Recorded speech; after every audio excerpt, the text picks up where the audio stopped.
Welcome to భక్తి ధర్మ మార్గం. ఈరోజే మార్గశుద్ధ పాడ్యమి. ఈ పాడ్యమిని పోలి పాడ్యమిని, పోలి స్వర్గం అని పిలుస్తారు. ఈ పోలి పాడ్యమి రోజు ఈ కథ విన్నా, చదివినా, వినిపించిన సర్వ పాపాలు పోయి అష్టైశ్వర్యాలు కలుగుతాయి. కోటి జన్మల పుణ్యఫలం లభిస్తుంది.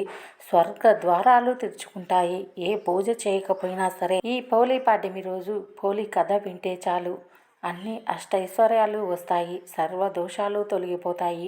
ఈ వీడియో చూసే ముందు మేము చేసే వీడియోస్ మీకు నోటిఫికేషన్ రావాలంటే సబ్స్క్రైబ్ చేసి పక్కనే ఉన్న bell button all option press చేయండి. కార్తీక మాసం అంతా నెల రోజులు భక్తి శ్రద్ధలతో పూజలు చేసి ఈ మార్గశుద్ధ పాడ్యమి రోజు ఎంతో విశేషమైన రోజు. ఈ రోజు కూడా తల స్నానం చేసి దీపాలు వెలిగిస్తారు. అయితే ఈ మార్గశుద్ధ పాడ్యమి రోజు పోలి కథ వింటే చాలు. కృష్ణా నది తీరంలో ఓ చాకలి కుటుంబం ఉండేది. వారు వృద్ధ దంపతులు. వారికి 5 మంది కొడుకులు. 5 మంది కొడుకులకు పెళ్ళిళ్ళయ్యాయి. 5వ కోడలి పేరు పోలమ్మ. మిగతా 4 కోడళ్లను చాలా అపురూపంగా చూసుకునేది అత్త. కానీ పోలమ్మ చిన్నప్పటి నుంచే దేవుని భక్తులు, భజనలు, పూజలు, పుణ్యాలు చేస్తూ ఉండేది. అలా పోలమ్మను చూసిన మిగతా తోడికోడళ్ళు 4 చాలా ఈర్ష్యతో, అసూయతో అత్తకి లేనిపోని మాటలు చెప్పేవారు. పోలమ్మ పుట్టింట్లో ఎలా పూజలు చేస్తూ ఉండేదో అత్తింటికి వచ్చిన తర్వాత కూడా అంతే భక్తి శ్రద్ధలతో పూజలు చేసి స్నానాలు ఆచరించేది. అత్తకి లేనిపోని చెప్పేవారు. పోలమ్మ మీద చాడీలు చెప్పేవారు.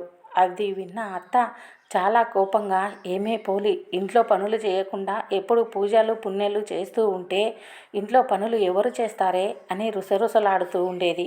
రోజొక విధంగా పోలిని అత్త కష్టాలు పెడుతూ ఉండేది. అది చూసిన తోడికోడళ్ళు చాలా సంతోషంగా చూటిపోటి మాటలతో పోలిని అవమానిస్తూ బాధ పెడుతూ ఉండేవారు. బాధలు ఎన్ని కష్టాలు ఎదురైనా పోలి ఏమాత్రం భయపడకుండా నిరంతరం దేవుని పూజలు, వ్రతాలు చేసుకుంటూ అన్ని పనులు చకచకా చేసేది. పోలి అన్ని పనులు చేయడం చూసిన తోడికోడళ్ళు ఆశ్చర్యపోతూ ఉండేవాళ్ళు. అంతలో కార్తీక మాసం వస్తుంది. కార్తీక మాసంలో పోలి స్నానం, పూజ చేయకుండా ఇంట్లో అన్ని పనులు చెప్పేవారు. పశువుల పాకలో కూడా పశువుల పనులన్నీ పోలికే అప్పగించేవారు. మిగతా తోడికోడళ్ళు అత్త 5 మంది కలిసి కృష్ణా నదిలో స్నానమాచరించి దీపాలు వెలిగించి ఇంటికి వచ్చేవాళ్ళు. అయినప్పటికీ పోలి ఏమాత్రం బాధపడకుండా ఇంట్లో పనులన్నీ చకచకా చేసి బ్రహ్మముహూర్తంలోనే స్నానమాచరించి కవ్వానికి ఉన్న వెన్న తీసుకొని పెరట్లో ఉన్న పత్తి చెట్టుకు పత్తి తీసుకొని ఒత్తి చేసి దీపం వెలిగించేది. మనసులో హరిహరులను తలుచుకొని ధ్యానించేది. అత్త తోడికోడళ్ళు వచ్చి చూస్తారేమో అని ఆ దీపం ఎవ్వరూ చూడకుండా గంప బోలించేది. అలా కార్తీక మాసం నెల రోజులంతా చేసింది. పోలి ఇంట్లో పనులన్నీ చకచకా చేసి ప్రతిరోజు కార్తీక స్నానం ఆచరించేది. కార్తీక దీపానికి నమస్కారం చేసేది.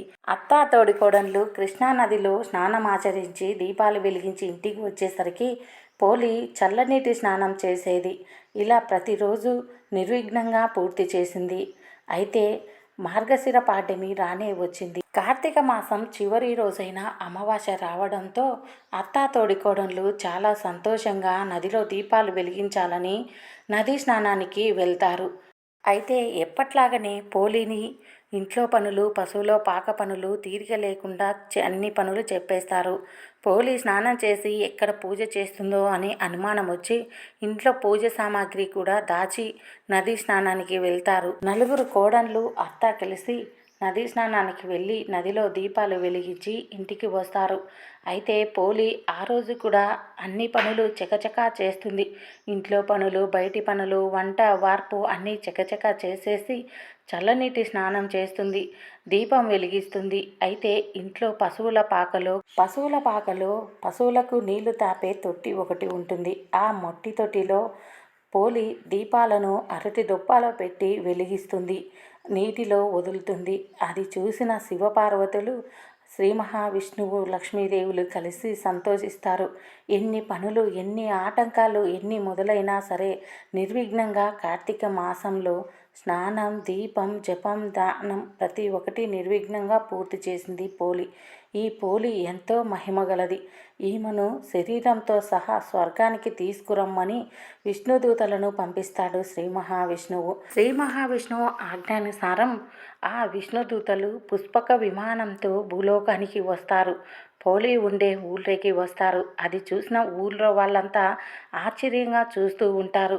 పోలి కూడా ఆ పుష్పక విమానాన్ని చూసి ఆశ్చర్యపోతూ ఉంటుంది.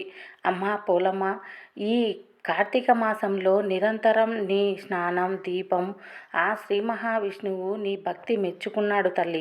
నిన్ను ఈ భూలోకం నుండి మా స్వర్గలోకానికి తీసుకురమ్మని, శరీరంతో సహా తీసుకురమ్మని మాకు ఆజ్ఞాపించాడు.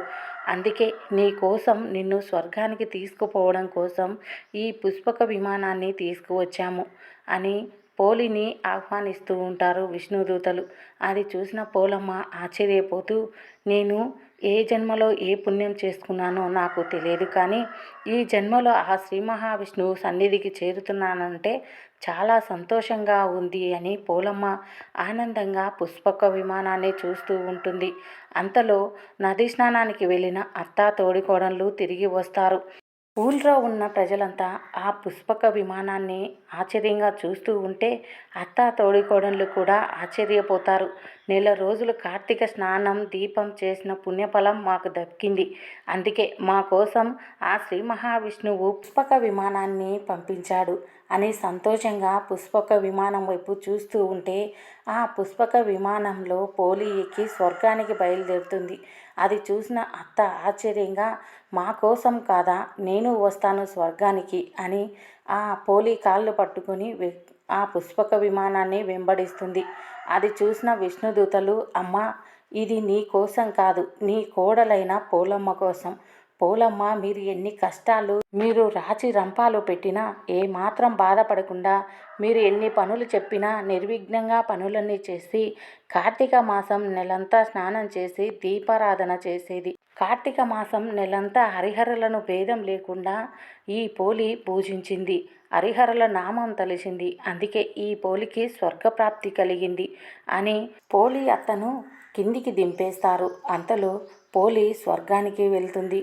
అయితే ఈ కార్తీక మాసంలో చివరి రోజైన అమావాస్య మరుసటి రోజే మార్గశుద్ధ పాడ్యమి వస్తుంది. ఈ మార్గశుద్ధ పాడ్యమిని పోలి పాడ్యమని, పోలి స్వర్గమని పిలుస్తారు. ఈరోజు బ్రహ్మముహూర్తంలో స్నానం చేసి ఇంట్లో కానీ నదుల్లో కానీ 30 ఒత్తుల దీపం వెలిగించి నీటిలో వదులుతారు. అరటి దొప్పలో ఒత్తులు వేసి నీటిలో వదులుతారు. ఈరోజు స్నానం చేసి దీపం ఆచరించి పూజ చేసే వాళ్ళు పోలమ్మ కథ చదువుకొని అక్షింతలు వేసుకుంటారు. ఈ రోజుడితో కార్తీక మాసం పూర్తవుతుంది. ఈ రోజు నుండి మార్గమాసం మొదలవుతుంది.